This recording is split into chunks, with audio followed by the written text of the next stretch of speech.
goal is return on investment analysis. We are laying the foundation to allow the citizens, the leaders of Georgia, to look at education, look at true return on investment. We will know the elements going in, the cost model will be very clear, and will set the foundation so you can do that. And then key, the last theme here, is excellence, not basic. The Quality Basic Education Codes, QBE, they were fine when basic was the key. Excellence is the key now, and we are striving for excellence. And through the work with the Best Practices Committee, the Strategic Multiples Committee, Community Conversations, we will identify those elements that will give us the opportunity to drive to excellence. The core activities. Obviously, the first thing we need to do is define what is excellence. And we are laying the groundwork for that. All of the committees are laying the groundwork. And in about a month's time, the chairs of the task force will come together with the cost model committee and identify those elements that define excellence in education for Georgia. We will define the best practices to achieve that excellence. And a best practice will be just that, but it'll be relative. So what best practice for one county may be a leading practice for another. But we will identify those practices which will drive to excellence. The strategic multiples to achieve excellence. A strategic multiple, another way to think of that is an element. What is an element of a special education program that drives to excellence? What is an element of a transportation program that allows excellence to be the overriding factor? Those are the multiples. We will develop elementary, middle, and high school models based on excellence criteria. We will have best practice data, we'll have the multiples, we'll have community conversation input, and we will define the best elementary, a best practice-based elementary, middle school, and high school, and then we will seek community input on those. We will develop the cost model to achieve excellence. That's the overriding theme and the core activities. And finally, as I mentioned, we will create a spreadsheet-based cost model. We will not be developing new software. We will use that which is already in the marketplace to keep it simple for all school systems and citizens to understand. The project plan. Phase 1, we began November 30th with a meeting of the cost committee in Macon, and about January 31st, or today, with the completion of the project process map, which we will go and look at in a few moments, Phase 1 is complete. The crux of this work is in Phase 2. The deliverable out of that will be the resource, cost, and allocation report, which will recommend a cost model. And the task force will then make a decision on a cost model based upon all of the qualitative and quantitative research from our work as separate committees and full task force. Finally, Phase 3, the development of the spreadsheet-based tool is the heart of Phase 3. That spreadsheet tool will be delivered to the cost committee and then the full task force for evaluation, review, and acceptance. And along with that, we will create an executive summary on the tool. And it'll be a primer in a sense, if you will. And finally, in Phase 3, one other task in there is we will identify common statewide school accounting standards, so that once we have the foundation, we want to make sure we're all speaking the same language in expenditures for schools so we can truly look at ROI. In summary, we're looking at a fundamental shift in educational terminology. We are moving from basic. Basic is not acceptable anymore. Excellence is the standard. Just saying that's not enough. The task force has contracted with IBM to work with them. We will help move the discussion to excellence. Next, the new model must demonstrate Georgia's commitment to investment in educational excellence. And then these 3 points. It has to be transparent, it must be simple, and ensure that all children have access to an excellent education. That's a summary of the project. What I'd like you to do now is if you would turn to the handout that has the blue arrow on it. What this represents is an overview of the project with the associated tasks. What we wanted to do is give you a summary so you can see what we are doing, and then we'll go to the process map and you'll have more of a drill down. But as you can see, Phase 1 ending January 23rd, the last item in that column is presentation to this committee, joint meeting of the committees. You see the activities that have occurred beforehand. We've reviewed the CAFR. We've looked at funding sources. We've looked at the literature review. Some of us have had experience doing models, cost model revisions in other states, so we bring that to the table also, the challenges that lie therein. We're on the cusp of beginning Phase 2. Phase 2, as you remember me saying, that's where the meat of this project is. We begin by looking at the impact of federal funds on that commitment to excellence. We go through the allocations for Georgia educational programs. And then you'll notice the third point in Phase 2 is conduct a focus group. We will be conducting focus groups of all major education interest associations, such as the School Business Officials, the Superintendents Association, the School Boards Association, and so on. We will be then conducting work sessions with the committees to go in quite deeply into the strategic multiples, for instance, into the best practices. Looking at best practices. Is it a best practice? Identifying those that are termed best practice, but do they really apply to Georgia? Do they make sense in Georgia?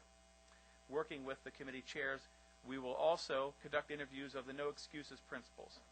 We'll look at the strategic multiples, as I mentioned. We will develop those model elementary, middle, and high schools, as you see here, and then we will hold focus groups with constituents to gain feedback. There is no money attached to the model at this point. We're looking at the model of delivery. Once we have that feedback, we come back and we finalize the development of the cost model. That is essentially the output of Phase 2.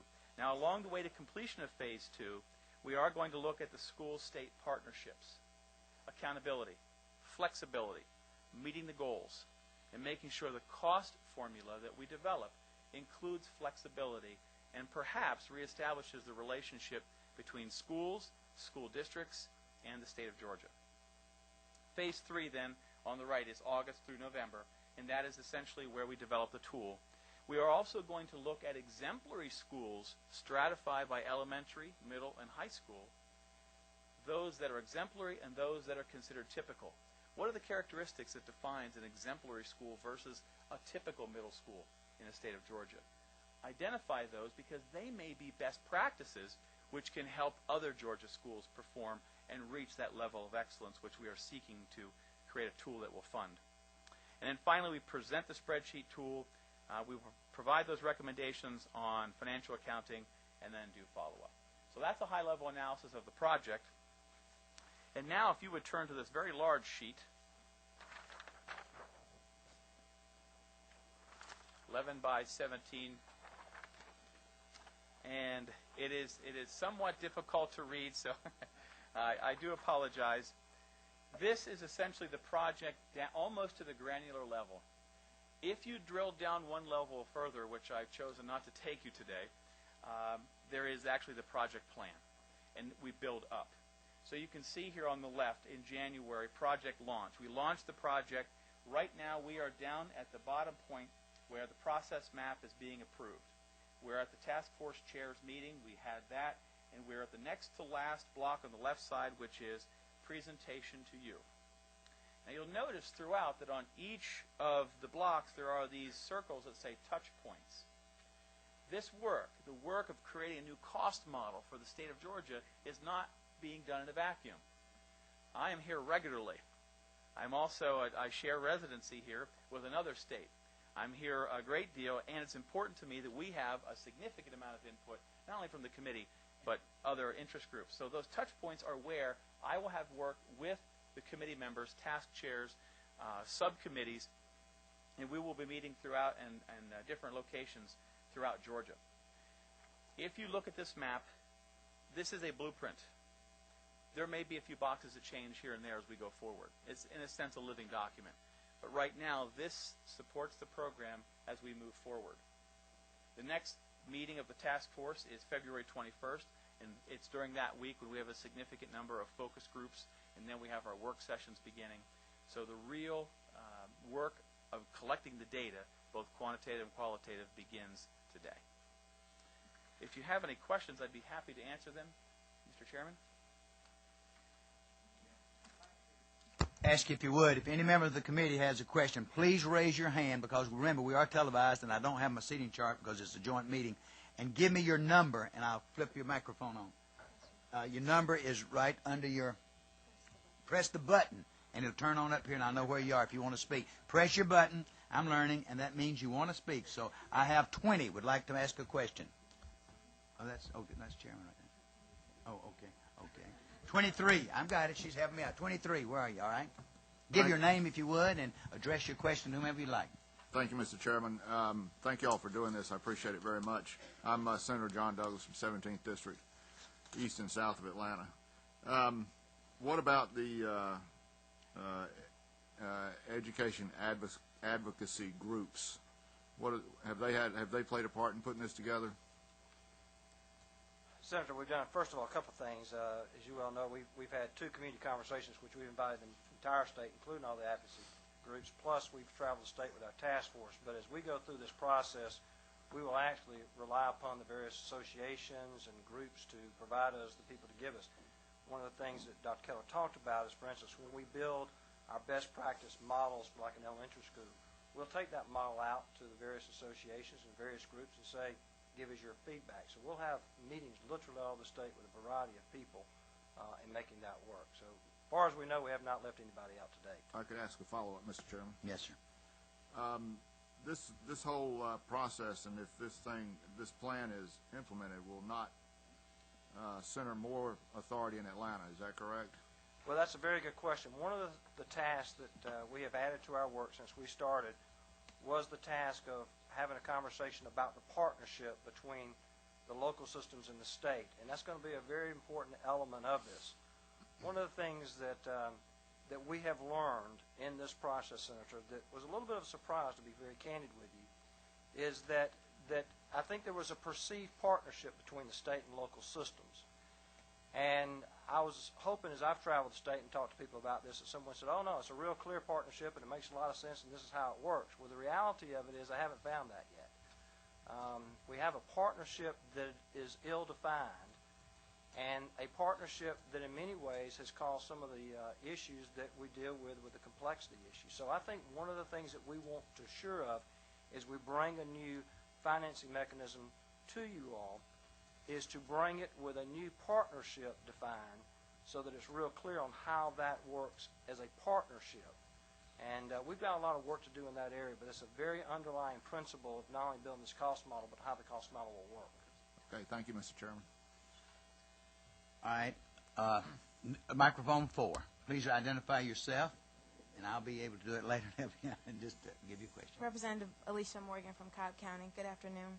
I have a couple of questions, and it sort of piggybacks to the question that was just asked. I was wondering if GAE paid some of the other teacher organizations or even individual teachers have been a part of your planning process, and will they be a part of the process when you do the focus groups specifically, not just have they been invited, but will Sure. they be asked to participate?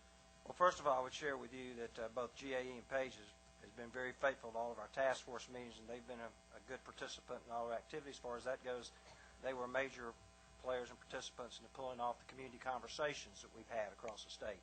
So we expect that partnership to continue, not only with teachers, but parents, business groups, the reality of it is education is everybody's business in the state. Mm-hmm. So one of the things that we just really want to make sure of, I'll be very candid with you, in our community conversations, we've actually had incredible participation from our education associations and leaderships. The place that we really want to get a little bit more is the business community and some of our local business leaders in our communities across the state to have their participation in this process. So we're very appreciative of their work to date with us. And then I've got 2 more, Sure. if it's okay, Mr. Chairman. Yes, ma'am. All right.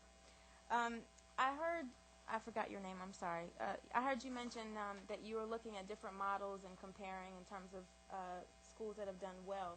And I want, if you could speak to the diversity of those schools when you talk about model, not just in race, but socioeconomic status, the geographical location in the state.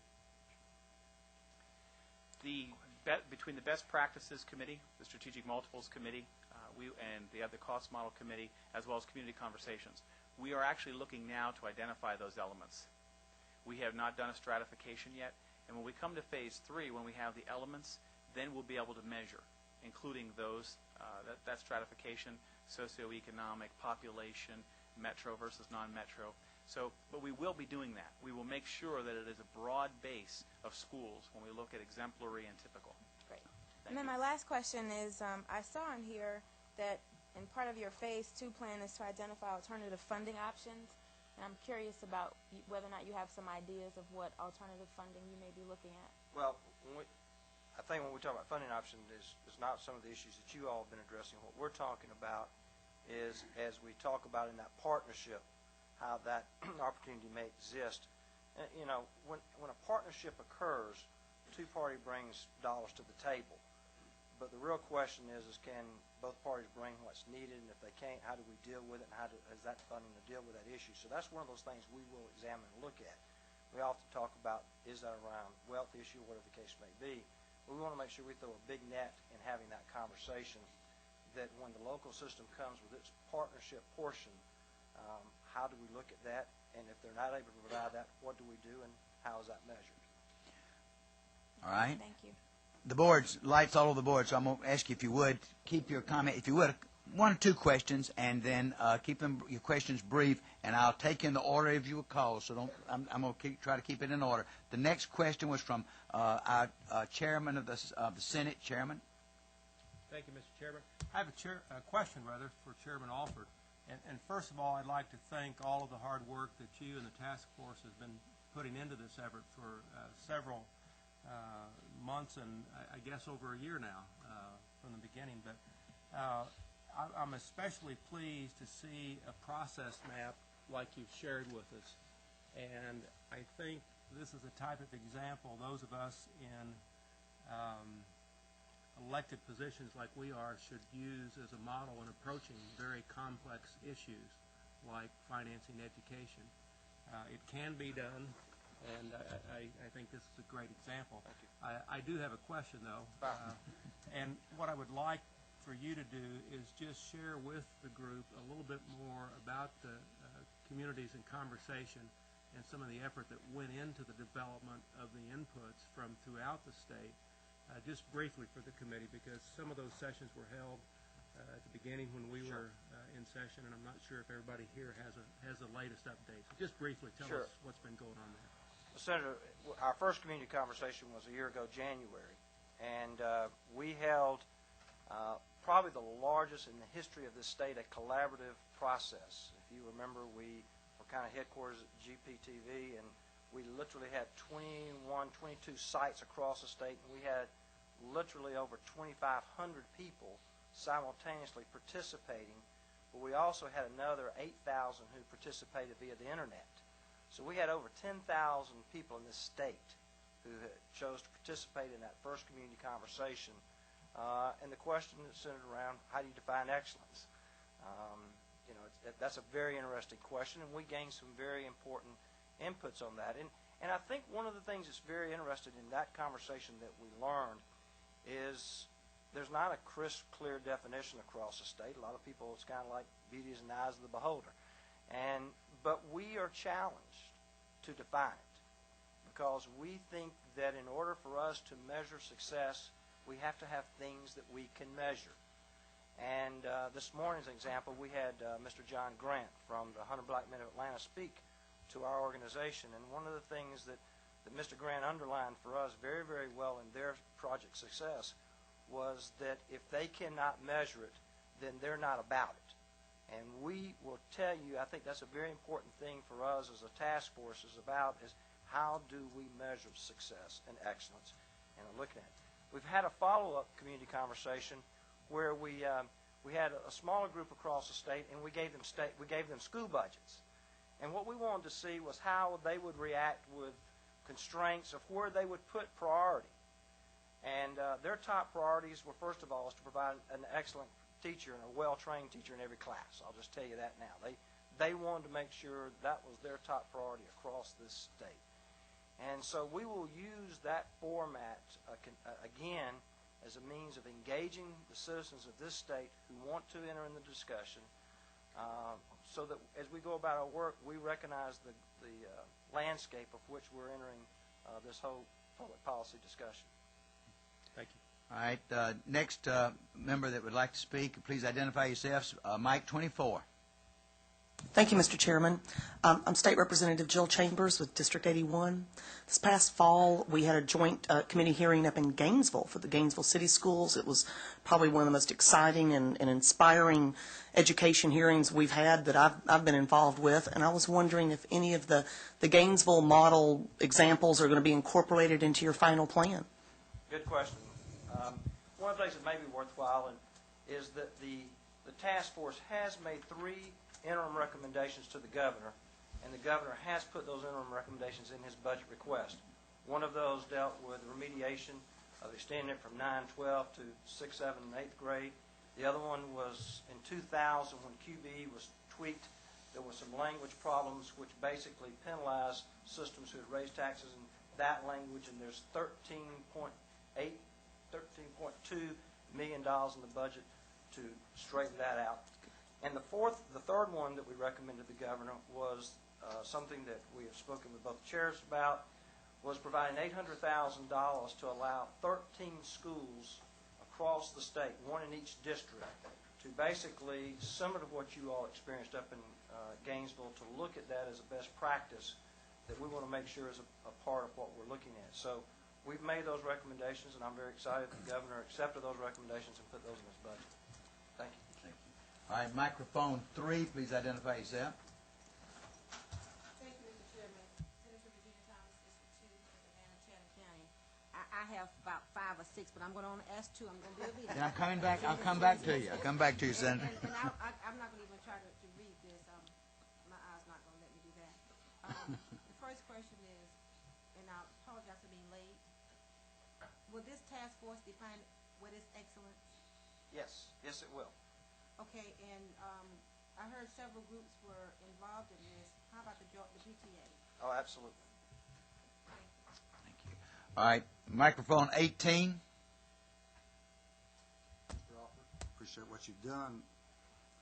As you're aware, previous administrations have had QBE and minimum basic before that, all of which came up with a lot of good ideas, but ultimately only funded a part of them. Is there a commitment for funding to take place when you come up with a plan?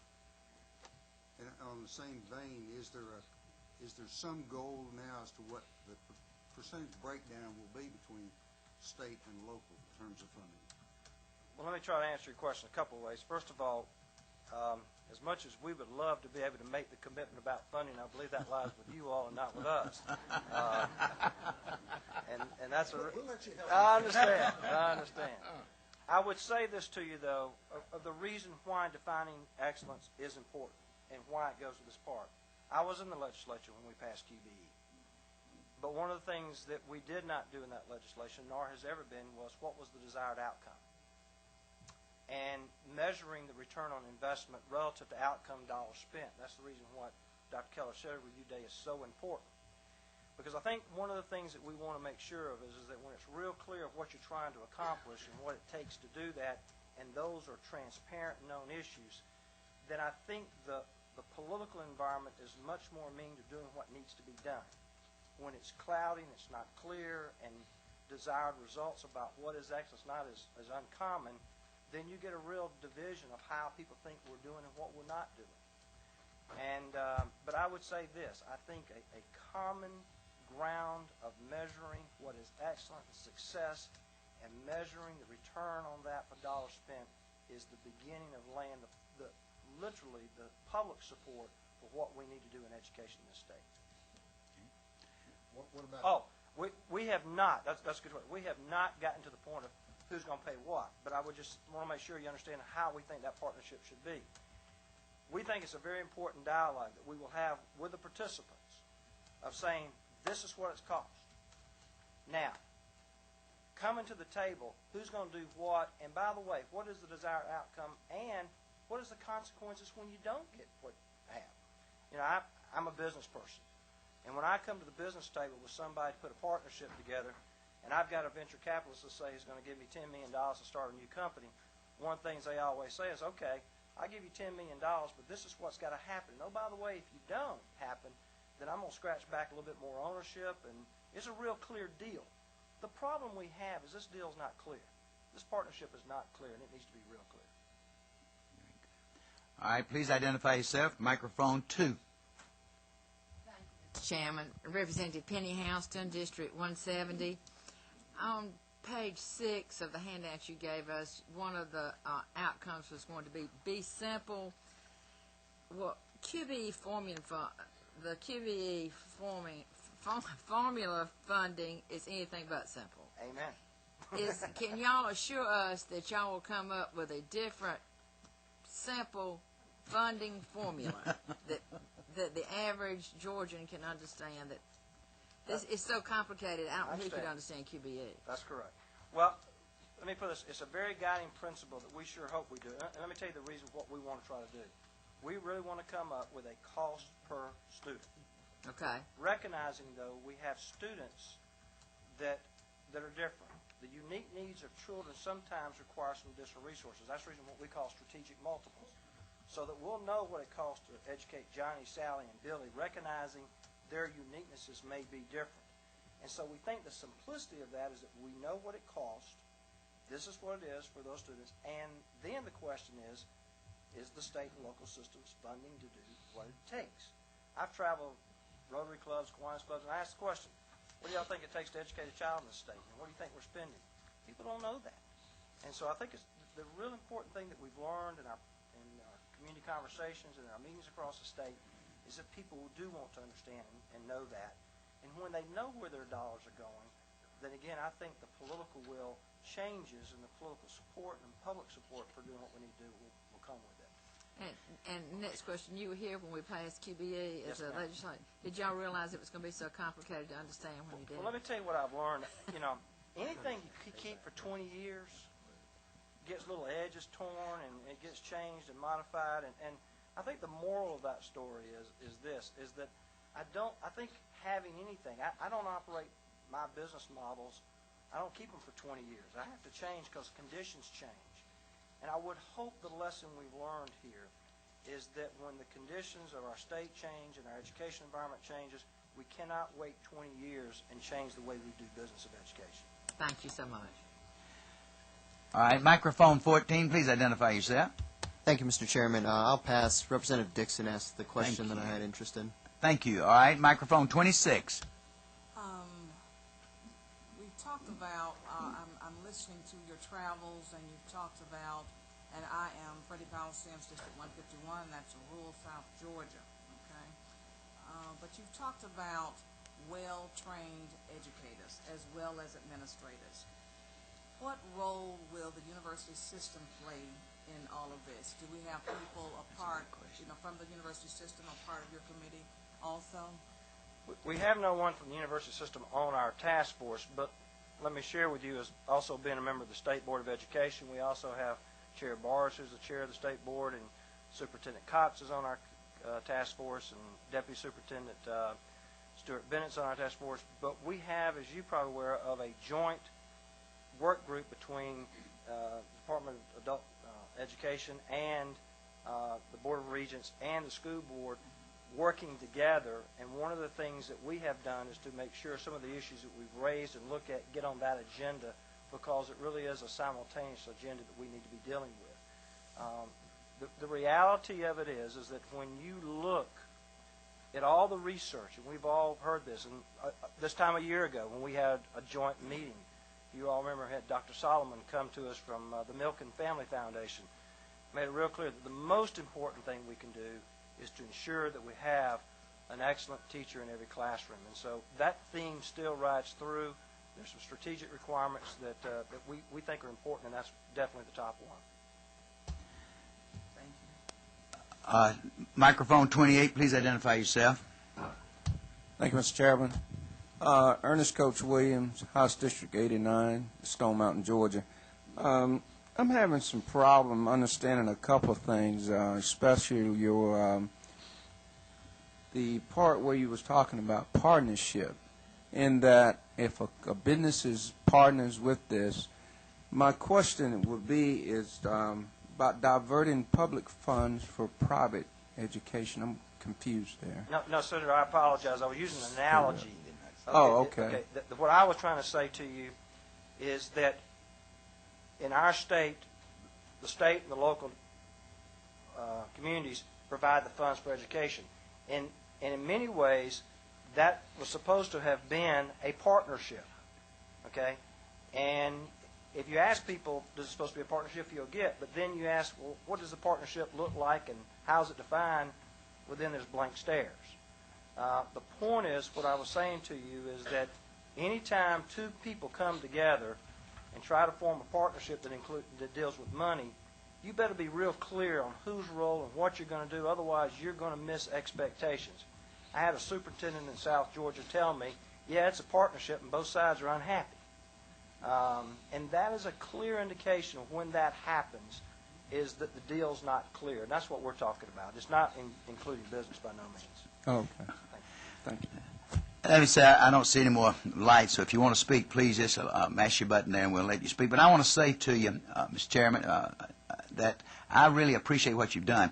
Having been in education for the past 44 years and gone through minimum foundation, adequate programs, QBE, and now 1187 and this, one thing that educators, I'm hearing all over and I know you are, we appreciate what you're doing, defining excellence, and for once and for all, let's define what it's going to cost. And I commend you, and I commend the process you've gone through. You've involved a lot of people, and then let's decide the partners. That's something we haven't heard before. You know, that I don't think we really understood under QBE. It is a partnership, and what are our roles? And I like the idea that you're saying what will be our continuing roles, and if this happens, we do this and that and the other, and that's what's been missing. So I think you've taken your time. You've met with a lot of people, got a lot of input, and so I just commend you. And I like the others on this committee. Hope that when we come out, we will be. And I want to say to the legislature, Senate and House, once they throw it in our lap, it is. It's a big partnership at that time, and it's for us to decide, you know, what we're going to do our part. So I commend you. And if you don't mind, I'd like to this time. I'm going to take two questions from. We have about 3 minutes. Is anyone in the audience? I can't see real well. I feel like I'm in a dark movie house. But if you raise your hand, I'll allow a couple of members from the audience to come to the podium and ask a question. Is there anyone that feels a burning desire to ask anything? All right. Is there anyone on the committee that would like to say anything at this time? That anyone else? Give you an opportunity. All right. We have someone. Hit your button there. 16. Okay. If you'll give your name and state your. All right. Yeah. Thank you, Mr. Chairman. It seems like my button's not working. No, your button's not punching right. I'm Representative Doug Holt from District 112, also to the southeast of Atlanta. I have a question about the scope of what you're doing, and to some extent it may be piggybacking off of earlier questions. When you're talking about examining best practices, you know, we're talking about a cost model, which gives you a picture of, you know, just a bean counter's view of dollars in schools. But best practices from my exposure to education clearly will have to include two things. First, something to make sure that there is ongoing increased parental involvement, and secondly, something to address ever-growing problems with classroom discipline. Will those two components be part of what you'll be examining and what you've examined already? That's a great question, and let me say to you, because I think this is a very important distinction, if I may take a second to your question. We're being very, very careful that this is not an education reform committee. This is a committee who's looking at education finance, but we want to make sure that as we build that financial model, that it's done under the realm of best practices. Those best practices will be documented. And many of those best practices deal with how do you deal with parental involvement, how do you deal with those issues. We hope what will happen is that in that partnership is that those best practices will be examined and looked at, and then hopefully then there are the dollars, because they've been designed that way, available for systems to adopt. But there is no doubt, let me just say this to you, and let me repeat myself. This morning when John Grant was speaking to us, the 100 Black Men of Atlanta, one of the things I think John really emphasized for us is that it takes sometimes community-based organizations to become involved to ensure to help deal with not only culture issues but societal issues that ensures that we have a learning environment that works. And if I may use an analogy, I think organizations like that, and we have got to find a way to partner with organizations like that across the state to literally bust the ground so that seeds of educational excellence can plump and really grow. Otherwise, we can throw a lot of seed on concrete and it won't grow. I don't care how much seeds you throw. And so it's a real important lesson for us to understand that just throw more seed on concrete will not get the job done. But we have to do some things in our communities and in partnerships with organizations to make our communities in our area that education matters and that we have generations of children to come that are well educated in the state. Thank you. One thing I think that we need to remember, too, what Representative Chambers said, a good example, and a lot of us, as we visited the state, we've seen these programs, we've referenced it to various members of the staff, and they've checked these practices out. And I think that's it, identifying the best. And I commend you for doing that. And as well as one of the things we looked at in Gainesville, of course, was the parental involvement. It was very impressive. And the discipline, how did it help the discipline? So everything we look at, and if you see some things you think are out there in your system, please let them know. They're dying to get out there. And I see members of these staffs that will get out there and look at these and document them. And we need to disseminate all these throughout. So thank you. I see no more questions. I know you've got to go, and we have a busy schedule. But I do appreciate you coming, the work you're doing. Anyone have anything else? Would you like to say anything, Senator? Just one other. I am 21. Yeah, got you. Just one other thing, Chairman Alford. I'd like to again emphasize how much we appreciate the effort and the commitment you and the task force have put into a monumental task, and the manner in which you've gone out and got the inputs from thousands and thousands of people across the state to consider their needs and desires in this process. So thank you very much to all. Mr. Chairman, thank you all. And let me just say to you all, as both members of the Senate and the House, by all means, Mr. Chairman, you're exactly correct. If there's places we need to go and things we need to see, we welcome that opportunity. And at the same time, we appreciate the opportunity of working hand in glove with you, because the reality of it is we've worked too hard for this just to be another report. We really hope that we see some significant changes in the way we're doing education, and that can only be done by your acts and your actions here. Thank you very much. Thank you so much.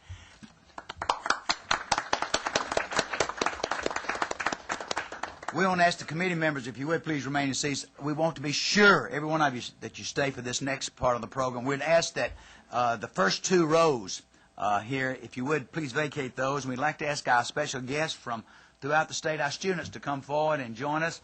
And I don't know how to do this, but I'm speaking to the booth, the control booth down the hall. If you would, bring the lights up. We want to be able to see these students. So if you can do it. Okay, we're going to bring the lights up at this time where we can see these students. So if y'all would bring the students forward.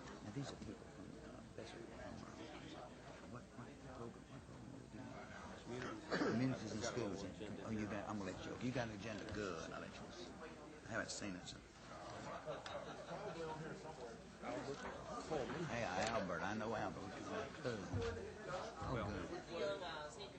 Yeah, okay, if you just go, I would have said, then I'm going to turn, then I'll let him. Hey, you know that this guy is going to just make a short... Reginald Beatty, okay. And he's the developer of the Performance Learning Centers, and he is... Chief Operating Officer. Okay, I'll get him, and then we'll turn over to the students, right? Yeah, he's going to turn it back to you. Back to, and we'll, I'll introduce him, then I'll let you want to introduce him then, and then we'll all right, good.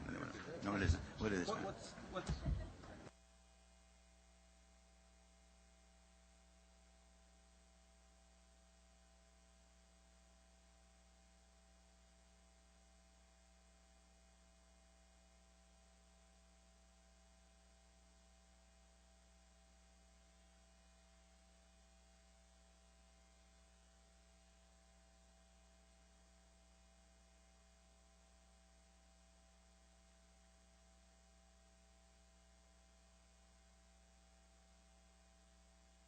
All right, we'll go ahead and get started, and I want to ask all of our guests to please find your seat and join us. You'll enjoy this next part. Remember, once again, that it's broadcast live, and you young people, when you get home tonight, pull up the website. You get to see yourself on there, so be on your best behavior, which you always are, and so we're just glad to have you. It's been broadcast, and it's new for us, too. We're being broadcast, so we're excited to have you here. Let me say that about 2 months ago, the House and Senate, we were invited to visit some programs throughout the state. We would borrow this to say we were invited to see some special, because we were wanting to look at various programs out there that were trying to meet the needs of the students, but where the traditional school was not meeting the need and was failing students for some reason. And Albert Coleman, one of our great friends down here, one of the education advocates, he stand up, Albert, let everybody see you. Yeah, hey, Albert, we appreciate him. Albert came to me and said, Representative Coleman, and he was talking to Senator Moody, said, we have the program we want you to see. So he invited us to visit. Went out to Barrow County. Where are my Barrow County friends? Hold up your hands. Y'all remember the ones that were out there. Yeah, to visit. And we tried to pick in. I did check. Any Walton County people here? Yeah, okay. We went to look at a couple of programs. But I was so impressed. These are programs that's a public-private partnership. It shows that we can do something with the public and private together, that was developed to try to meet the needs of students that felt that the public school was failing them for some reason. And we're not talking about maybe necessarily discipline reasons, because these are not discipline problems. These are students that say, hey, not meet my needs. I don't have the individual help I need, or I don't have this or that. And so this program was developed, and we're finding students that probably everyone here would have been dropped out of school, would you not say, if you had not had this help? Would not be here today.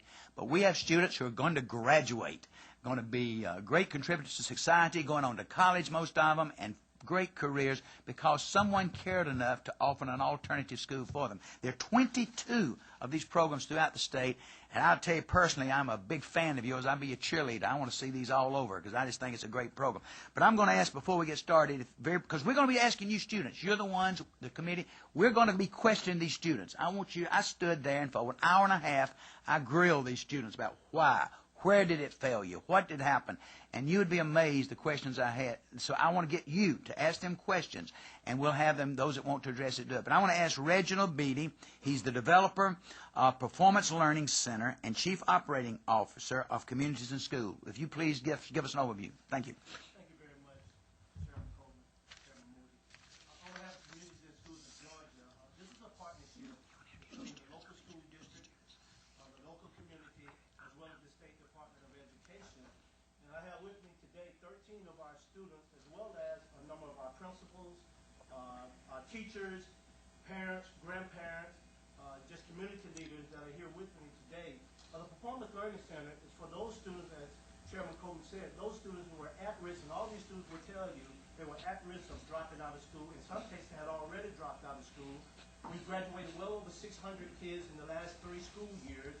This year, we're projecting at least 400 more students that will graduate. They're going on to colleges and universities. And again, these students were at risk of dropping out of school. They have to meet the same rigorous requirements as any other student in any school district wherever they're located. And so, as Chairman Coleman said, we have 22, and we're in the process of moving forward to have one of these, or access to one of these, in every county in the state. That's enough for me. I want to turn it over to one of our student leaders, and he's going to give a broader view in terms of what the Performance Learning Center is, and these students would like to share their stories and entertain any questions that you may have. So again, on behalf of Communities in Schools of Georgia, thank you very much.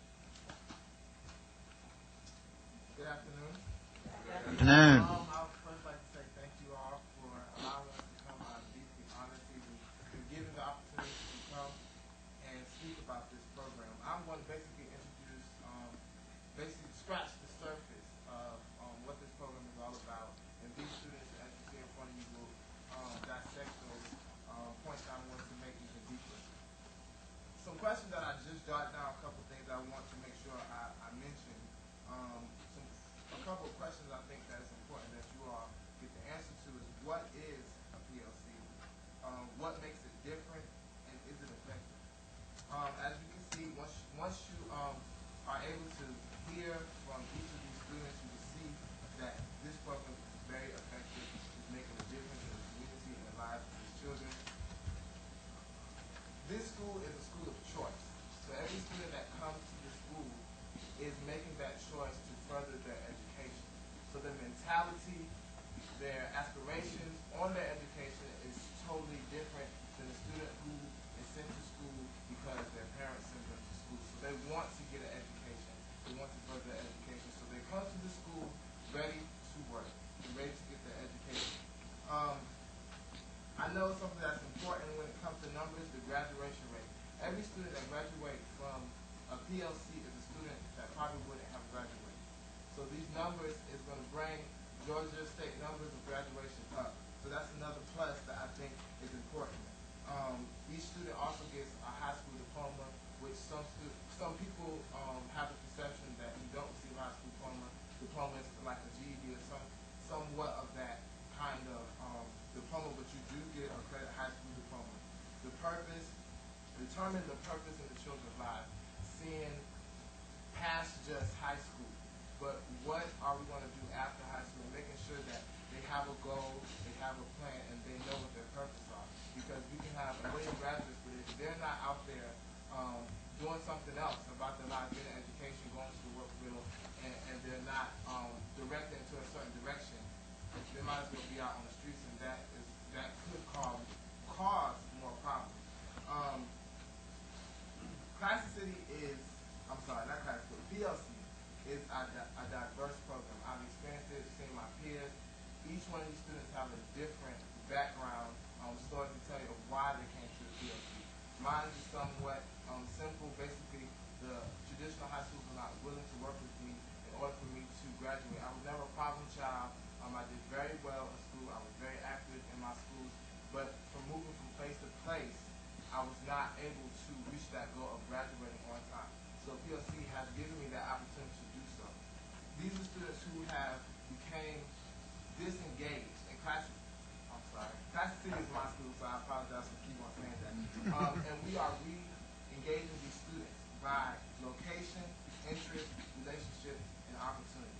Those are 4 points that I believe are so important in the school, and this is what PLCs are offering. The school environment is like family.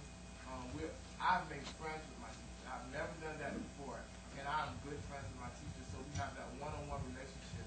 It is a computer-based program, so each student works at a computer on curriculum that the teacher basically assists them anytime they need help. So the teacher is able to actually sit down next to the student and go over and make sure that student is comprehending all the material that they need.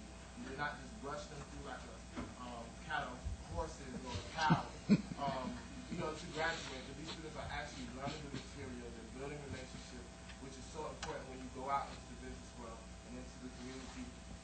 Some of the things that PLC does that I think is so important for young people in general, and I get so excited about this program because I love to see young people who are passionate about their education, who are determined to do something with their life. And being a young person myself, I work with a lot of other young people, older and younger, and I do motivational speaking. I travel different places. It just gets me so excited to see a program like this, and students are so happy to come to school. They love their school. They want to go places and tell people about their school. They're recruiting their friends about their school. They feel education is important. It's a necessity in their life to become successful. And it just makes me excited to see that from my peers to say, I can't wait to go to school. I love my teachers. I love the school. That makes me so excited. We focus on our future, as I said before, the career. Determine what you want to do in life. What is your career? What is your purpose? We also, many PLCs team up and we have mentors. I believe our school, we are working on having a mentor for every single student there, and that's in Athens, Georgia, which is Clark County, and with UGA students. So we have UGA students who come over who mentor and tutor the students, which is so important to have a role model there to help them get through, who can relate to them, who's been there. So I think that's very important. Also, the flexibility. PLC allows students to have flexibility in their schedule.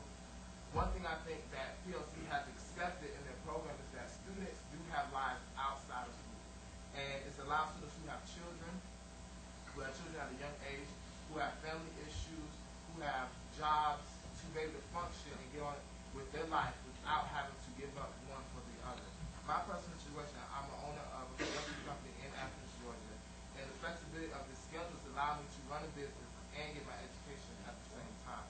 Also to build connections with people in the community, so I can further my growth in my business, so that I can move on with my career and get an education at the same time, which many people think is impossible, especially at a young age. One of the other programs that PLC offers is Future Force, which I had the honor to attend last year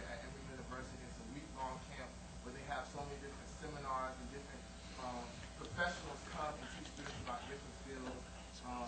Just so many successful people for them to see and inspire themselves after, and to be able to see, I want to be like that. And I actually got the opportunity to meet 2 entertainment lawyers, which I want to practice entertainment law. So that was very special to me. I really enjoyed that, and next year I'm looking forward to possibly speaking at Future Force. Also, we tackle issues in the community such as poverty. We have a program called Service Learning, which each student goes out to a service site in the community, a nonprofit organization, and they do community service. And this has turned into jobs, a lot of community connections and things of that nature, tackling issues such as poverty, just everyday living in our community. So that's basically all I have to say. I'll let the other students tell you more, but I hope you will take this into consideration.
Generally, with larger class sizes, behavior becomes a problem, and usually an instructor has to take more time disciplining other students rather than teaching what they need to be teaching.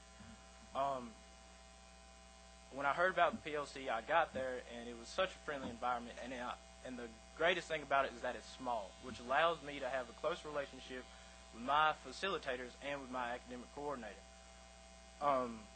Since PLC is small, we're like a family, and I get to feel like I'm a part of something rather than just a little small sheep in a big old herd in a larger high school. In this family, I'm recognized for my achievements more, I guess I could say, better than what I would have received at a high school, and I feel like I've really done something rather than someone just patting me on the back. PLC is just a wonderful program to be a part of, and I really enjoy it. And I hope y'all take that into consideration.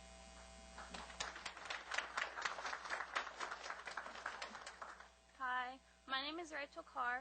I actually graduated from the Catoosa Performance Learning Center in last December.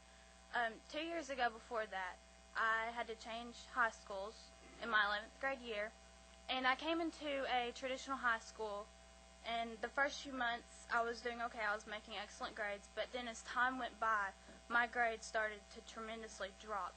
I started failing all my classes. I actually failed every single one of my classes.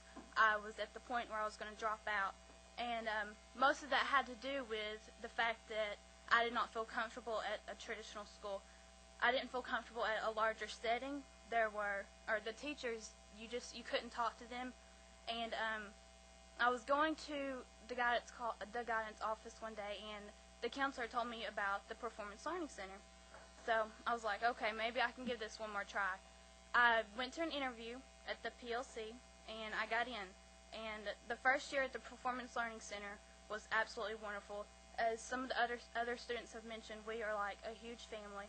The Performance Learning Center has made me feel comfortable with myself. I am confident. I feel like I can do and achieve anything. And I actually have a future now. I have a plan, and I'm very excited about it. I'm fixing to start college, and but one of the things I want to stress to you the most important thing about the PLC, I think, is definitely the smaller setting. The program, the computer-based program we have, is absolutely wonderful. We have a program where, as one of the students mentioned earlier, you go on there, the teachers can sit right beside you. They can go through the problems with you, and if you don't understand something, they will explain it to you. At the PLC, we have a lot of teachers that help you with like your future plans. We do a lot of that. We have team building. We have mentors for basically every single student, and it's absolutely wonderful. I know at my school, the Catoosa PLC, last year we had 19 students that graduated that probably wouldn't have graduated. This year we are going to have 49 graduates that probably wouldn't have graduated, and I really wish that there were more PLCs, because I think that any student that is not comfortable in a traditional high school setting should have the option to go to a Performance Learning Center. So.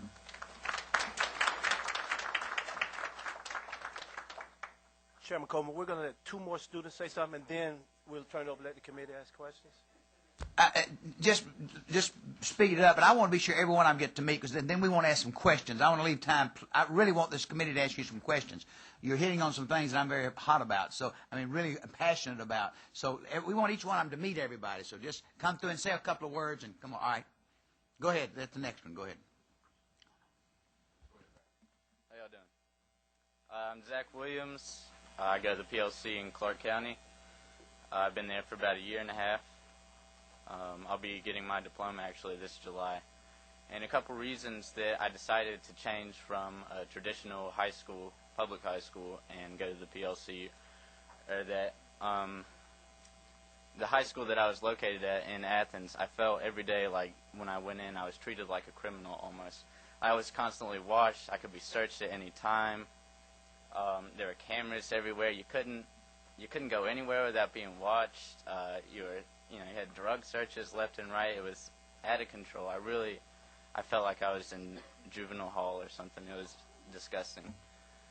So I kind of got sick of it after about a year and a half, and I started considering my other options, and a friend of mine actually went to the PLC and recommended that I look into it, kind of check it out. I toured it. I liked what I saw. I really liked the small classes. I liked the one-on-one attention. I like kind of go at your own pace with a guide as well. So those are my basic reasons for going, and I really support it. Thank you. Hi, how you all doing? My name is Robert Ector, and I go to the Mariettas Performance Learning Center. And my reason for going to the Performance Learning Center is a little different from everybody else's. In 2004, my oldest sister, 27-year-old, was diagnosed with breast cancer. And at that moment, school became the last priority in my life. I didn't care about school. I just cared about being with my sister and my family, and hopefully living her life with her. And I felt as if my sister couldn't be a graduation with me, then I didn't deserve to be there either. And when I was going to a traditional high school, Marietta High School, I tried to tell my counselor this story because I was missing days, but she was listening, but she wasn't listening to me. She didn't see my vision, and she was trying to tell me that I should drop out of high school and get a GED. And I was thinking to myself how that's weird that a counselor would tell me to drop out of high school for something that's so traditional. That's just not something you expect. So I told her I wasn't dropping out of high school for nothing. And I asked her for any alternative reasons or any alternative programs, and she showed me a thing about a Performance Learning Center. When I went to the Performance Learning Center, just the whole atmosphere changed my life. And the biggest thing in my life was about a mentor. They hook everyone up with mentors, and my mentor is a photographer for the Atlanta Journal. His name is Jim Balk. And basically, he changed my life. I've taken pictures with cameras that cost $10,000, with cameras that cost $8,000. And basically, I just want you all to know that you all have the power to change lives, and I hope you all take that into consideration. Thank you.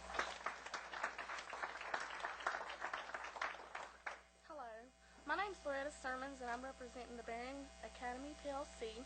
I am a single teenage mother. I've dropped out and went back to high school twice, and then I went to get my GED, and when I took my GED test, my GED teacher told me about the PLC. I've been in it for 5 months now, and I've gotten 4 credits. I need 2 more, and I will graduate next month, and I will go on the Valdosta State to be something in the medical field. It's undecided. I don't know what yet. But that's it. Hi, I'm Perry Fillion. I attend Pineville PLC in Valdosta, Georgia.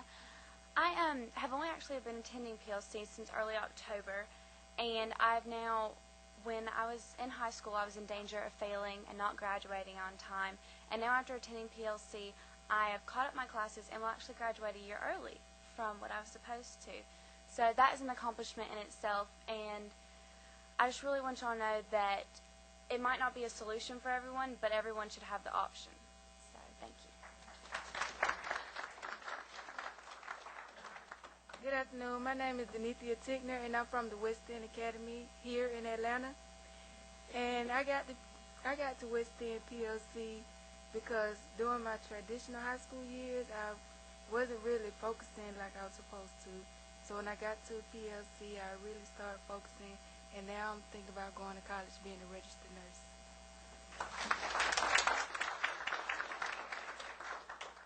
Good afternoon. My name is Jennifer Arn, and I'm from West End Academy PLC. And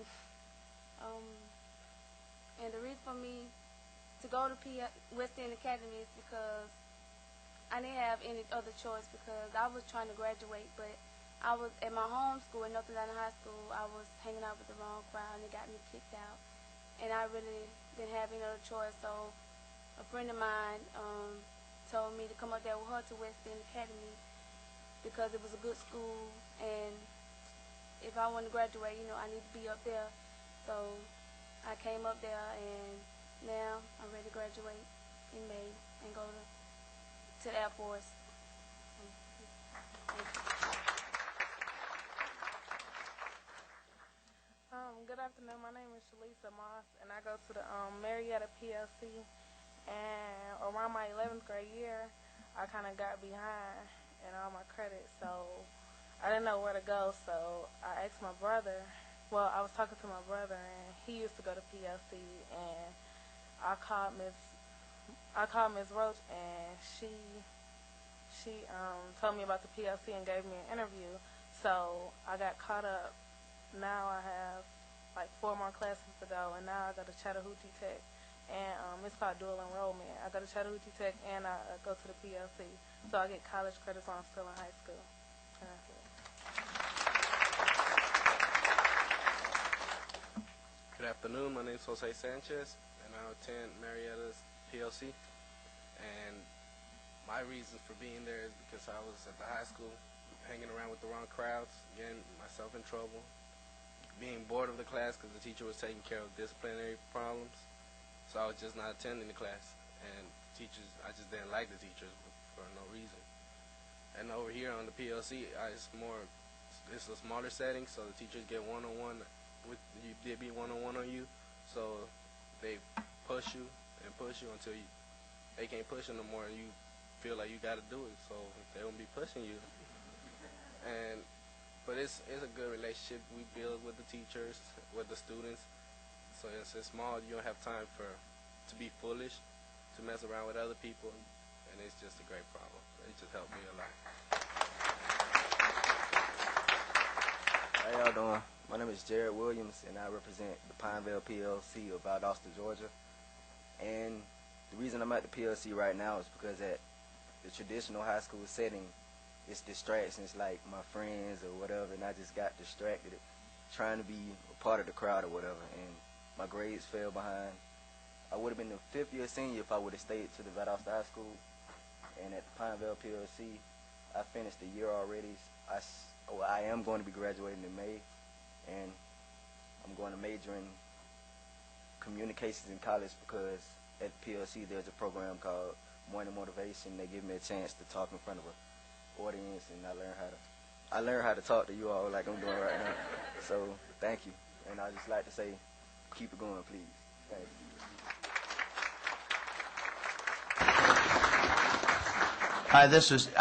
It's marvelous stories, and of course we're hearing some common threads throughout these presentations. Large class sizes failed you. You know, there's a bill out there that we're talking about lowering class sizes. And I hear you say small classes do make a difference, the things you're saying. I want to do something I haven't, that before we go on, because I want to give the committee a chance. Is there a parent out there that would like to just say something? Do we have a parent out there? I'm just going to put you on the spot. Would you just raise your hand and walk up to the thing? I see a couple of you smiling, one of the parents. Could you just say something about this and what you've said, and then we got to go. Good afternoon, everyone. My name is Casey Williams, and Jared Williams is my son. As Jared said, it was a change for him as well as myself. Me, his wife, his mother, we went to college and everything, and I thought the typical thing was to go to college, your kid's supposed to follow like you, but unfortunately, I had Jared go back to Valdosta to live with my mother. And with all that said, he got down there, got with the wrong group, fell behind, and I come to find out that if he stayed at Valdosta, he would have had to do another year. And most kids these days, if they have to do an extra year, they tend not to because they feel, I don't know, I'm getting emotional because that's my son. I wanted to make sure that he finished school. So me and him, we made a decision for him to go to PLC. And that's why he's there, to finish on time and to go and finish high school and get a diploma. And in the beginning, I thought it was like a typical alternative school where it was for all the quote-unquote bad kids, but it's not. It's just for some of those kids who, as they say, in the traditional settings, got with their friends, want to be cool, found out that wasn't the right avenue, got behind, and this is a place where they can actually catch up and finish and hopefully make something of themselves as well as for the people. Thank you. Thank you. Mr. Coleman, I want to ask you a question. The schools are funded, the local systems, they decide, am I correct, they decide that they want to, how do they fund these? They use their local budget plus private funds? How are they funded? And if any of you want to ask a question, click your mics on. We'll get ready to go, okay? Mr. Chairman, it's a partnership between CIS and the local school district. CIS brings in a total of about $200,000 to renovate, do the technology, and to pay the services coordinator. The school district brings in the 5 teachers, what we call the principal, who's in charge of the PLC, and also they pay for the curriculum. So it's a partnership between the local school district and also CIS. And your money comes from grants and other donations? The first set of funds we got came from the Gates Foundation to start the first 22 that we presently have. And now we are getting requests from other school districts all around the state coming to us. And that money is finished now. That's what we're coming to you to see how we can establish it in as many school districts as possible around the state. Okay. Very good. Thank you. All right, I'm going to give you... all right, I'm going to ask the chairman. Moody? Thank you, Mr. Chairman. I'd like to thank each and every one of you for taking the time to share your testimonies with us today, because it's real important for all the committee members to hear these. And unfortunately, not all the committee members could come to see you folks at one time, and by taking the time and the energy to come here, it really helps you get your message out much sooner. I do apologize in that part of the group here right now needs to move on to another meeting. The Senate Education meeting has another meeting. Now, that's only a few of us. And I know the members from the House will remain and continue to ask questions, but I'd like to thank each of you again for the efforts that you've made, and also the personal investments that you've made in improving your lives in these programs. I know if you don't know now, you will later on, that the choices that you've made are significant, and you'll be very thankful for them for the rest of your lives. And I'd like to thank Chairman Brooks for allowing us to participate in our very first joint House and Senate Education meeting session today.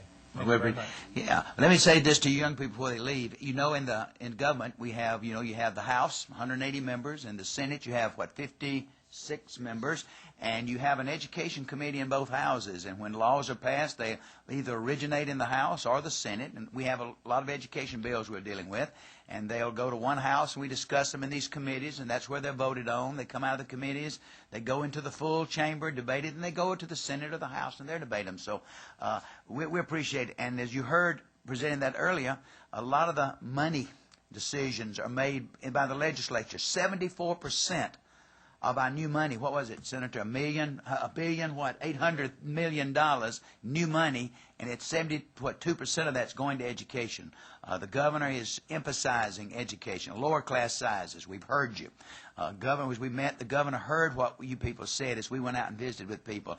They're talking about 65% of all monies must be spent in the classroom with teachers and not for other things. So a lot of things out there. Master principals, I heard you talk about administrators. The governor has a program that he's trying to identify the best leaders in the state that are educational leaders to do just what you're saying. Also, these pilot programs you heard mentioned that we're looking at, try to find best practices to help you. So, Senator, I think we appreciate you being here. And if y'all please do, because we're going to ask you questions. Now, the House, we're not leaving. We're going to ask you some questions. David Casas, our chairman, do you have a question you want to ask before you leave? No question. Okay, thank you. Have a teacher right here from Cobb County, young people. He's a social studies teacher, right? I want to let you just hear from the committee. I would like them to, if they have some questions. Now, I'm going to get you in order. First one I have is number 4. If you introduce yourself and tell the young people who you are. That's me. Good afternoon. I'm Alicia Thomas Morgan, and you probably heard me ask questions before. I represent Cobb County, and used to have a little bit of Marietta in my first district. But I wanted to, I don't have any questions for you. I want to make a couple of comments. First, I want you to know, because I'm sure when you look at me and some of the other folks that I serve with, you probably thought I was one of the interns, right? You probably didn't realize that I was actually one of the members. That's exactly my point. I want to let you know that I'm the youngest serving member of the General Assembly and got here when I was 23. And so as you think about your careers and what you want to do once you graduate from college, you ought to think about serving in the legislature. Not from District 39, because I'd like to be here a few more terms, but we could use your experiences in terms of how we make laws in this state. And I hope that you will continue to stay involved. Some of you, it's probably the first time you've been to the Capitol or participated in this kind of committee meeting, and it is so important that you get your stories told to as many legislators as possible, and then you get here as legislators, because that's how good policy is made, when people like you who have those kinds of experiences can come to the table and make sure that good policy is passed. The last thing I want to say is you make me proud. You make me proud as a female, as an African American, as a young person, as someone who has my own experiences and how I got where I am. So please keep up the good work.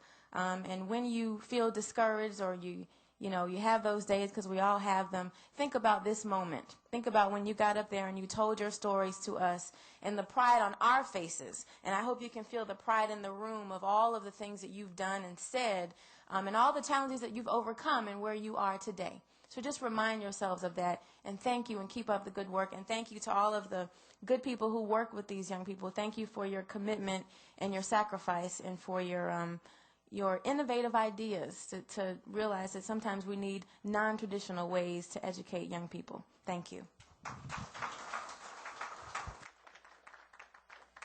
Before I call on the next person, I'd like to ask one question. Any of you can answer it. You can raise your hand to answer this. What do you think the key things that cause the traditional school to really bother you? I heard you say several things, but what would you say are the number 1, 2, or 3 things, and not just necessarily the school? You, your parents, it's a total thing. I see your hand. Stand up right there and talk to us. Yes, like I said, I'm Chris. I'm from Marion County. One of the main problems that I feel that I was having in my high school was not only me shutting up, but I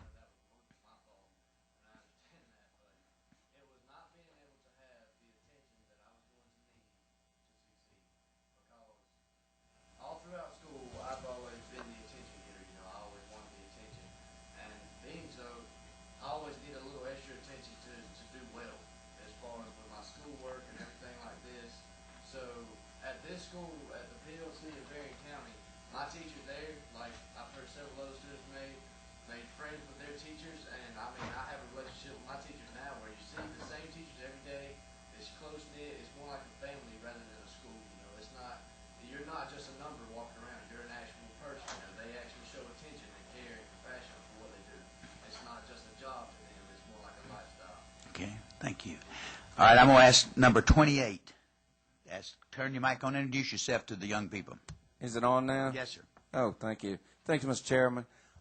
Thank you, young people, but I will not, I would echo the same thing my colleagues have said earlier. I'm a 30-plus year teacher, and I'm still on the front line, and that's something I do when I'm not in session. However, my question is to you and your PFC is that are you all allowed to go, and if you're interested in athletics, are you allowed to go back to your traditional school or your homeschooling to participate, and are you on the same guidelines as that school guidelines, and you're participating in those programs?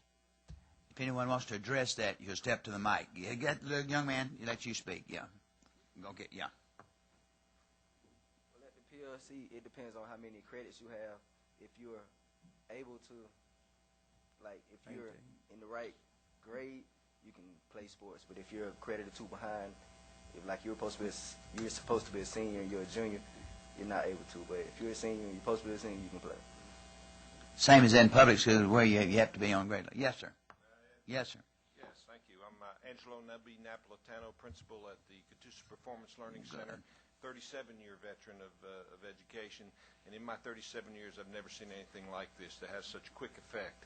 It's the way we deliver instruction and appealing to the needs of the kids. To answer specifically your question, we follow all the guidelines of the state as far as athletic participation, ROTC, band.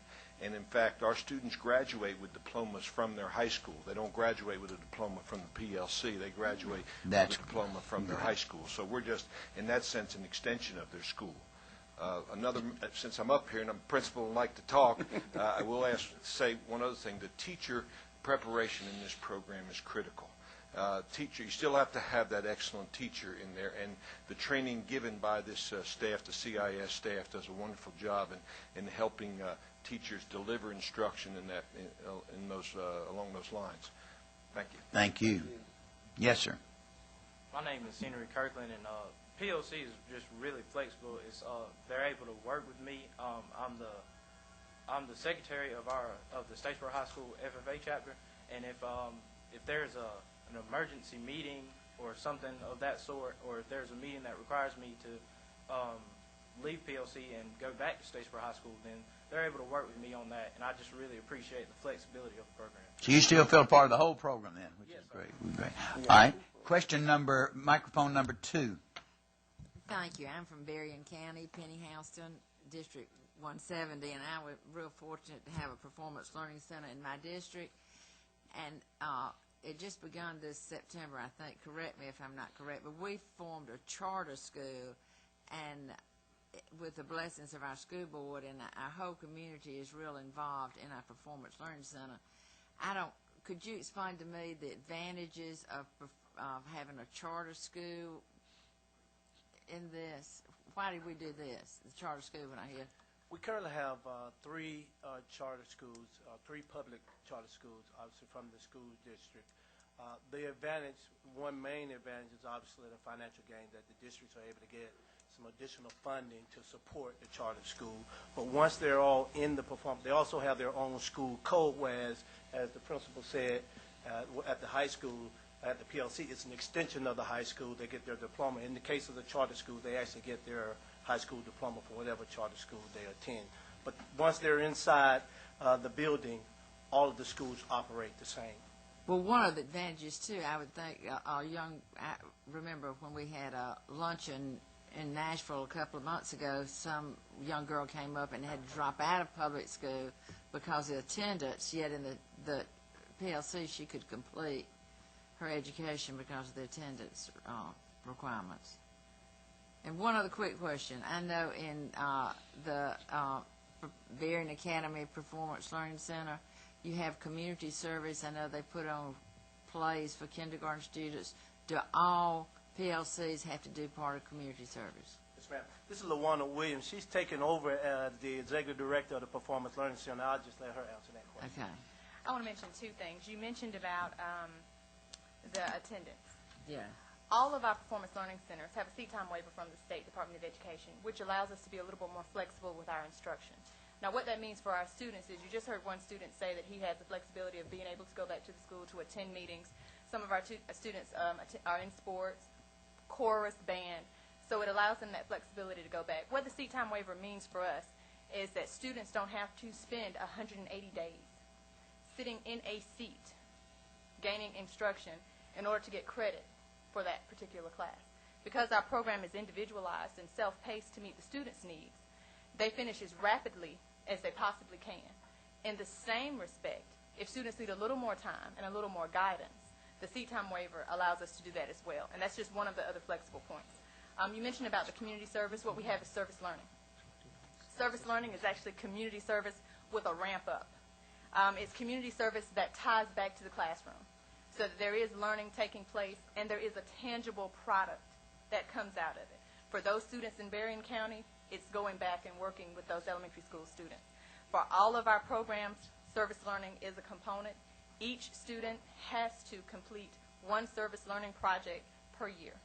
And that doesn't seem like a lot, but service learning is more than just a one-time shot deal of going out, collecting cans, or giving food to the needy. It's actually tying it back to education and finding the relevance in the community for even doing the project in the first place. All right, thank you. All right, Mike 26. The young lady just mentioned seat time waivers, and they've been around for many, many years. And in fact, we've asked over the years for those individuals, I guess, in schools that did not have the public-private partnerships for those waivers to do just what's happening with these, because what the students are talking about are classic examples of things that are happening statewide, all over the state. So my question is, if we only have 22 of these performance learning centers throughout the state, do we have other programs of the same models or the same format in other schools without that intervention from the private sector? Yes, good question. I'm going to ask, we have a superintendent, former superintendent on the committee here. I want you to know, is a former teacher. Raise your, let them see the teachers. We have former teachers here. I was a teacher, principal. I was assistant superintendent. We have teachers here, so we're all teacher, her husband. They're either husbands, wives, or there's a lot of connection with education. And be sure we're going to go home and tell them about it. So she'll let her husband know. But he was talking earlier when you were speaking. He said they had been doing something similar to this, to answer your question, for years. So talk about it. What number are you? What's your mic? Mash your button there where I can find you. I'll get you turned on. All right, now you're turned on. Dalton City Schools and Whitfield County Schools some 18 years ago decided to try a similar type of approach. An alternative school that was a voluntary thing. They used the seat time waivers. Students in that program had the option of a diploma from their home school or from the Phoenix, what we call the Phoenix High School. It's been a very successful program. We're graduating probably 60, 70, 80 kids a year now. I can tell you as a superintendent, of all the graduation ceremonies I had to go to, or that I had the privilege of going to, let me restate that. The Phoenix High School graduation was the one that was really the most moving, because we heard testimonies from students very similar to what we've heard today. So yes, there are a number of systems around the state that have programs that have maybe not every component that they're talking about here, but that have most of those components and that are very successful.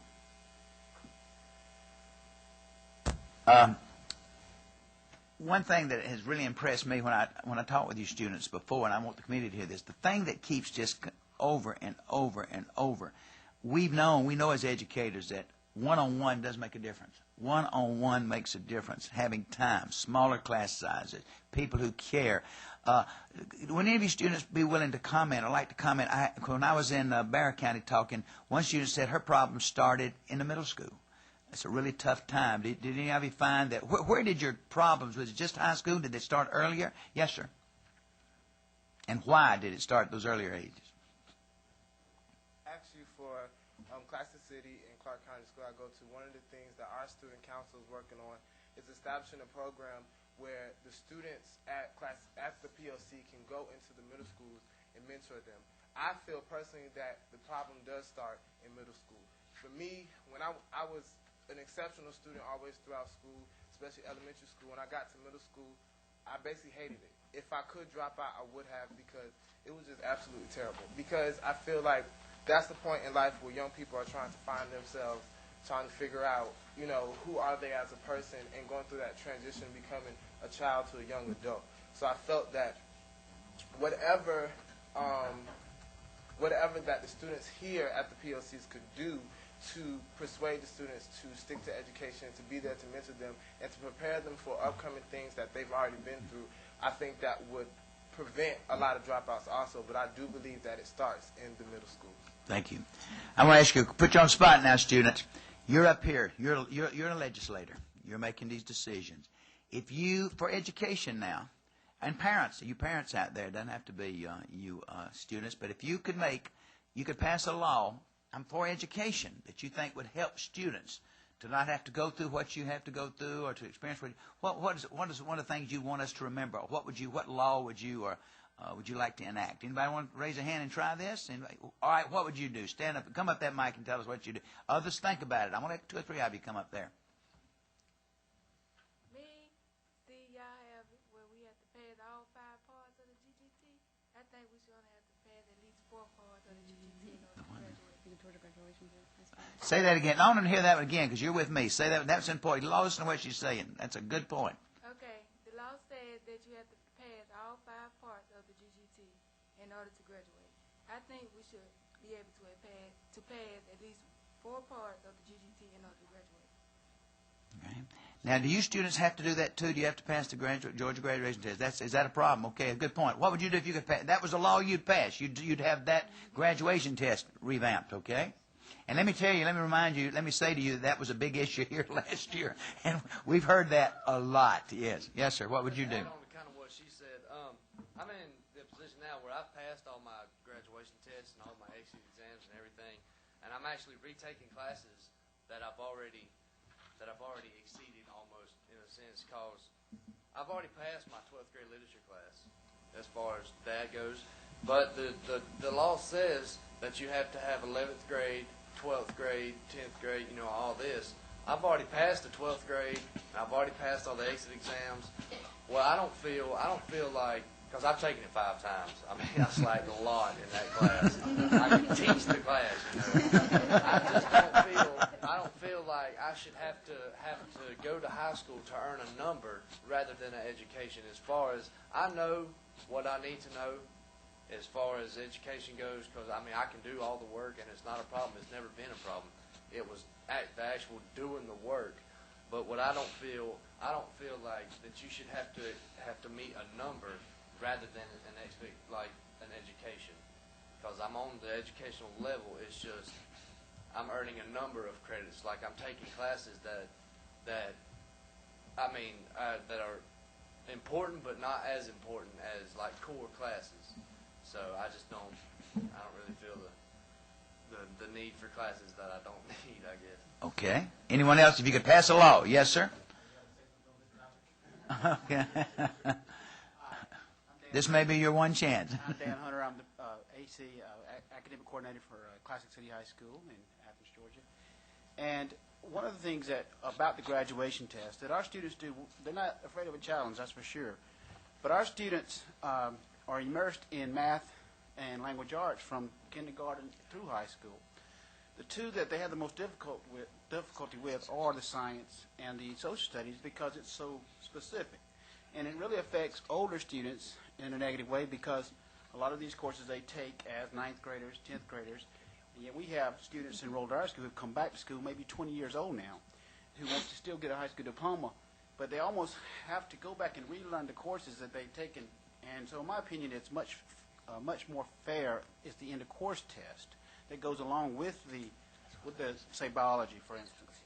I think that is something, if I could change the law, again, I'm not afraid of a challenge, and our students aren't either. But it's in some ways it is very unfair, especially to the non-traditional student. Thank you so much. Let me ask you another question. Several of you mentioned about discipline. I want to ask you now, I want you to be very honest with us.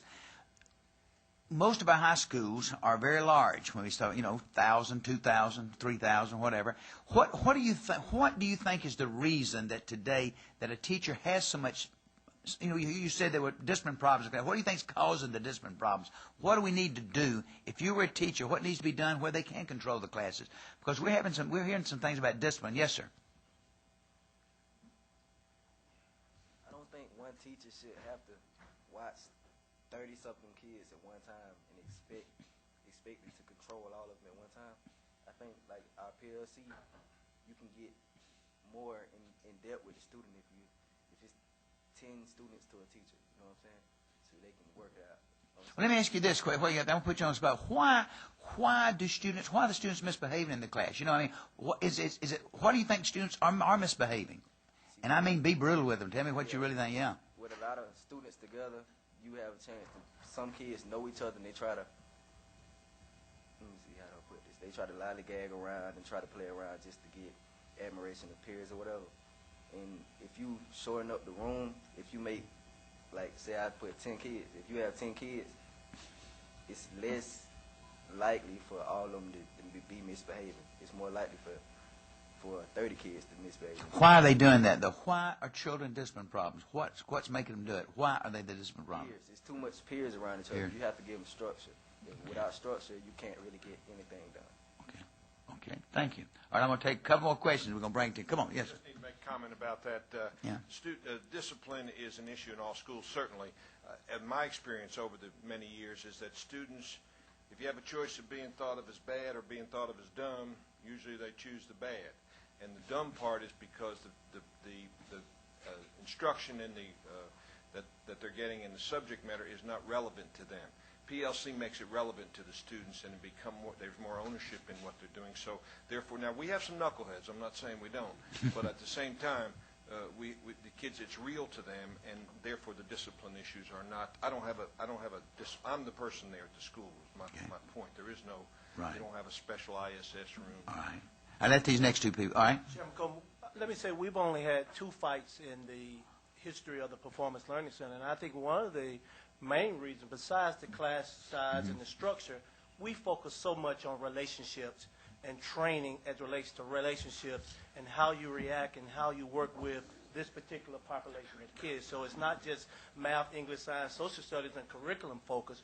We focus so much on relational aspects of the school as well. And I think that's one of the reasons why we haven't had the type of discipline challenge that maybe some of the other schools have. All right. I have another question here in just a second. Let's take these two, then I'm going to come to your question down here. Yes, ma'am. He took the words right out of my mouth. It's all about relationship. When you have a classroom full of 30 students, it's just and then you might have another class and another class and another class. You're adding up to 120 students. Our teachers have a relationship with our students. You build up collateral so that if you are having a bad day with that student, you have a relationship that you can negotiate and work and budge and inch your way to where they need to be. We have 0 problems with discipline, and we have students coming into our school with maybe 70, 80 write-ups. That's significant, and it is. It's all about relationships. I also wanted to mention that certainly in Athens, I'm the services coordinator in Athens, we have a major poverty issue. And one of the things that I feel is just kind of a showcase is our school, because we're embracing poverty, not only getting these kids diplomas and having them have a future, but also our kids in our school are working out in the community in their service learning projects, dialoguing with honor students at UGA. We just had a consortium where they identified 5 problems in Athens: poverty, homelessness, transportation, the air quality, and also the eye cameras downtown. They worked with our students to develop issues and a recommendation to the council people, and that way they are able to share with our students and the honor students an issue that is going to be presented to the mayor and possibly change the stream. They're becoming ambassadors. Very good. All right, young lady, and then we'll go to our representative over here. And then we're going to bring it to a close because I want us to be able to get down and interact with y'all a little bit. Yeah. The problem with discipline in school, in my opinion, is that the teachers don't know the students. there's 30 some odd students in a classroom, and you just look at them like you have to control the classroom, you have to teach the subject or the material. But maybe a student doesn't get the attention at home they desire, so they want to speak out in class, or maybe they have something valid to say. And so sometimes teachers don't look at the individual and be like, okay, well, maybe we need to talk to them, maybe we need to touch on that subject or something like that. They're just like, okay, be quiet, we have to do this, let's go move on, you know. So I think the problem is that teachers need to be more involved with the students as a person and not the student in a class.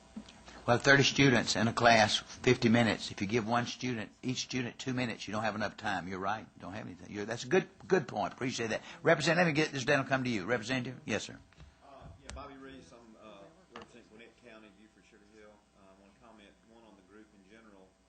I've been sitting here watching you, and y'all are focused and very well behaved. Ms. Sanchez, you mentioned about bullying a while ago, but I don't see that projecting out of any of y'all, which is good. That's a compliment to you. We are a civilization where, you don't want to be put in a mold or made to act a certain way, but there's right way and wrong way to do things. Y'all's presentations and just yourself today projects a very positive thing, and that's good. I want to comment, and I know y'all probably thought I was a page too, right? I look so young. I don't have that problem anymore, because I'm getting my grandkids through school now, so I'll make you old quick. I did want to ask somebody, how do y'all hire your teachers? I mean, it sounds like to me y'all got all the good teachers, and maybe that's why you have so much success. I don't know. I'll just quickly say I had the benefit of being able to select the teachers from the district, and so I was able to select teachers that bought into this idea of helping young people. And I mean, when you're talking about 5 teachers out of a pool of 1,000, you do get to choose some of their. Well, that's good. I might add that teachers need to be experts in their area. Experts. Right. Every teacher of the 6 teachers I have, I think, are so much smarter than me in their area. They're not better principals. Or legislators, right? And they have to be, but they have to be generalists in their approach. Experts in their area, but generalists in their delivery, so they know something about everything. Real small question, real quick. How about as far as pay for the teachers? I'm sorry I came in late, and y'all might have went over the funding and everything. But The school system picks it up. Their teachers have all the money and benefits the regular teachers do. Okay, good. Community Schools of Georgia staff, Moana Williams and her staff, actually prior to the memorandum of agreement starting the Performance Learning Center, we go into a school district with the superintendent, get the approval from the board, and we actually coach, provide the process for hiring the staff. We sat on the committee to hire the principal as well as the teachers, and so Community Schools of Georgia, besides training all the staff development, we're also part of the selection process of the staff and the teachers, as well as training the staff and counsel at the traditional schools on the selection process of the students as well. All right, we have a question here, and then we're going. And then I'm sorry, from the leg. All right, Mike 22, introduce yourself. I'm Willie Tarleton from District 145, and that's Warner Robins, Georgia. I have sat here and listened, and it's been very impressive. But my question to the students and the teachers, I know you're selling your program, which is good. What positive thing do you have to say about the public school system? They are now. This is a public school. I want to say this now. This is the traditional. That's a good question though. Traditional. Yeah. What do you have positive to say about that? Yes, sir. My name is Daniel Edenfield, and I'm the academic coordinator at Bullock County Schools. And I was a facilitator for 2 years, and then I came on board as the academic coordinator this year. And the thing that impresses me most and is really positive is that the public schools, it's a win-win situation, the PLC and our public schools, our Bullock County school system, because AYP, we're trying to help out and get kids graduated. I work with counselors every day and principals. I get calls. We're full. Our system's full. We have 75 slots, and I've got 80 kids through some flexible schedules and probably about 15 on a waiting list. We presented to our board last week. We're trying to get another facilitator. We're busting, and we've got a long list of kids that want to get in. Positive things is that in our system, they see a need for something different. that every kid doesn't fit in the traditional classroom. A lot of our kids, they just don't like, they're overwhelmed.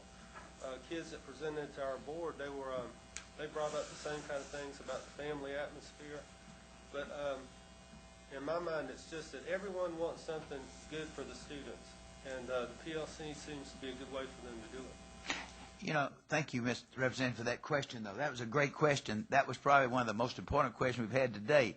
The fact that the fact that this is a public school, but alternative, different ways. Every child does not fill in the same mold, and we've got to let them do that. Let me take this other question. I'm going to get you two. You two are next. All right, Mike 18. Tom Dixon, District 6. I was just going to respond to Representative Reese. I know in the case of our alternative school, the Phoenix School, we also have a lot of retired teachers where we can go out and pick the best of the lot, and they're coming in and teaching 1 or 2 classes and just really doing an outstanding job with that. So there's quite a pool of excellent talent out there that fits well into this mold. Yeah. All right, I had a question here. The gentleman back there. Yes, sir, just stay.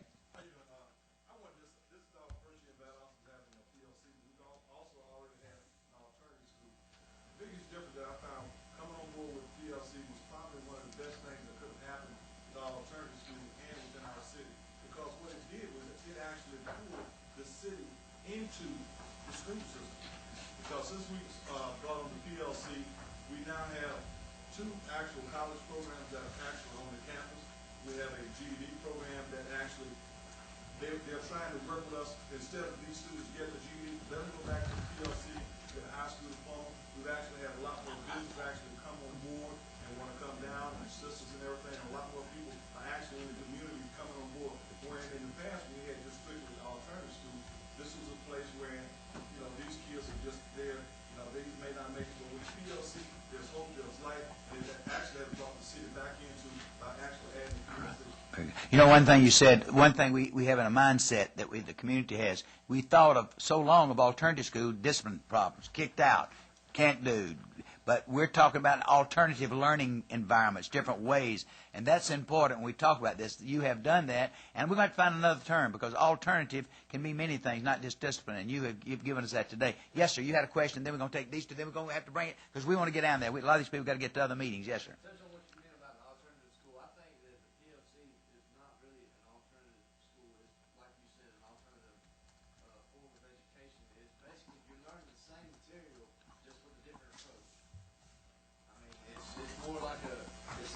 It's the same stuff with a different strategy. Sometimes you can learn many different things just in a different way, and I think it's the strategy that helps out a lot. That's it. And we've been so afraid to get out of the box and think out of the box. Yes, ma'am.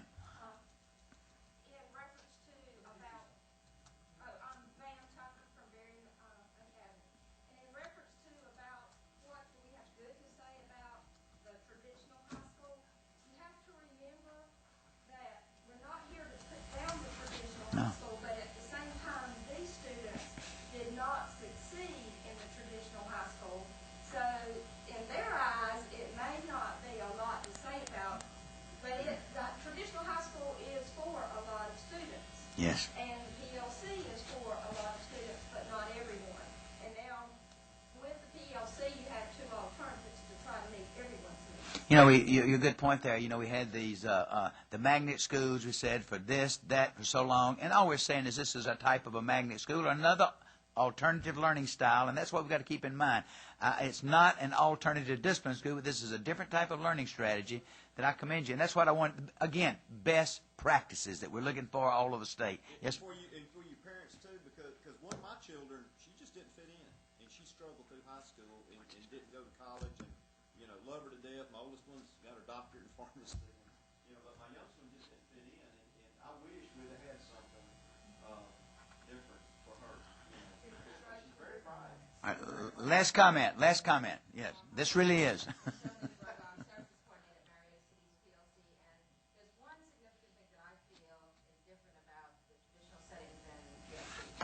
We don't take anything away from traditional as far as the academics, but our students, when we deal with our students, they deal with them in a very whole sense. We look at the whole student.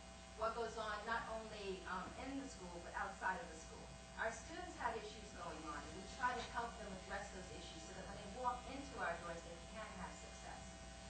if they're having childcare issues or if they're looking for a job, we try to help them with those other things that are going on outside so that when they come to school, they can actually think and find time to be successful. So Very good. That's an extra difference. That is, and that's a good, very important point. I want to remind you, young people, that you can go home tonight. Well, in 48 hours, you can pull this up.